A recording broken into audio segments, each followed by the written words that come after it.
நம்ம அப்பா காலம் தாத்தா காலத்துல எல்லாம் வந்து அரசியல நம்ம வந்து சின்ன வயசுல நம்ம பார்த்திருப்போம். அப்பா வந்து அரசியல் மீட்டிங் கட்சி மீட்டிங் எல்லாம் வந்து போயிட்டு வருவார். போயிட்டு வரும்போது எந்த ஒரு பிரச்சனையும் இல்லாம சுமூகமா சாதாரணமா போயிட்டு ஒரு கட்சி மீட்டிங் போய் கலந்துக்கிடுவாங்க.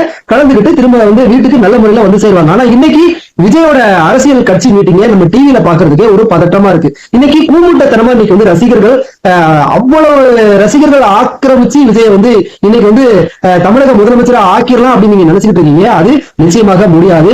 இன்னைக்கு புத்திசாலிகள் யாரும் வந்து ஒரு நடிகனை இன்னைக்கு தேர்ந்தெடுக்கக்கூடிய நிலைமையில இல்ல அப்படிங்கறதையும் நீங்க தெரிஞ்சுக்கணும். அதுக்காக வந்து விஜய் அரசியலுக்கு வராரு, விஜய் அரசியலுக்கு வந்து மக்களுக்கு நல்லது செய்ய மாட்டாரு அப்படிங்கறத நான் வந்து தனிப்பட்ட முறையில யாரையும் தாக்கி பேசல. ஆனா வந்து விஜயோட சுத்தி இருக்கிறாங்க பாத்தீங்களா சர்க்கிள் வந்து ரசிகர்கள் ஆகிய கூமுட்டைகள். அந்த கூமுட்டைகளாலதான் வந்து விஜயோட கேரியரை ஒட்டு மொத்தமா விஜயகாந்த் எப்படி வந்து க்ளோஸ் பண்ணாங்களோ, விஜயகாந்த் வந்து மீடியா வந்து அவரை வந்து பேச விடாம எதிர்மாறா வந்து கண்ட கழுதைகளை பேசி விஜயகாந்தோட பேரை இமேஜை கெடுத்தாங்க. ஆனா வந்து விஜயோட இமேஜ பேரை கெடுக்கிறது அவர்களாகிய ரசிகர்களே போதும்.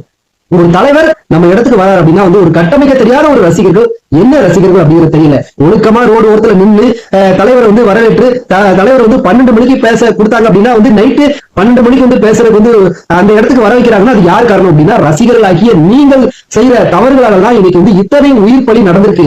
அப்போ இவ்வளவு உயிர் பலிக்கு காரணம் வந்து விஜய் கிடையாது, மத்த எந்த கட்சியும் கிடையாது. ரசிகர்கள் ஆகிய நீங்க உங்க ஒழுக்கமின்மையின் காரணமாகத்தான் இன்னைக்கு கட்சி மீட்டிங் முடிஞ்ச உடனே பாத்தீங்கன்னா லட்சக்கணக்கான செருப்பு அந்த இடத்துல கிடக்குது. அப்போ வந்து நீங்க வந்து ஆடு மாடு மாதிரி வந்து அந்த இடத்த நீங்க ஆக்கிரமிச்சு நீங்க வச்சிருக்கீங்க.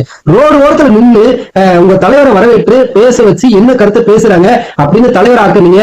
தகுதி இல்லாத நீங்க மரத்துல ஏறிக்கிட்டும் கோல் கம்பியில ஏறிக்கிட்டும் கரண்ட வேற கட் பண்ணிக்கிட்டும் வந்து விளையாண்டுக்கிட்டும் நீங்க இருந்துகிட்டு வந்து மத்த கட்சியினர் தான் இதை செய்யறாங்க, எங்களை வந்து சதி பண்றாங்க அப்படின்னு நீங்களே வந்து சொல்றதுல எந்த விதமான நியாயமும் கிடையாது. அதனால வந்து விஜய் அரசியல வரதும் வராததும் வந்து அவர்கள் ரசிகர் கையில தான் இருக்கு.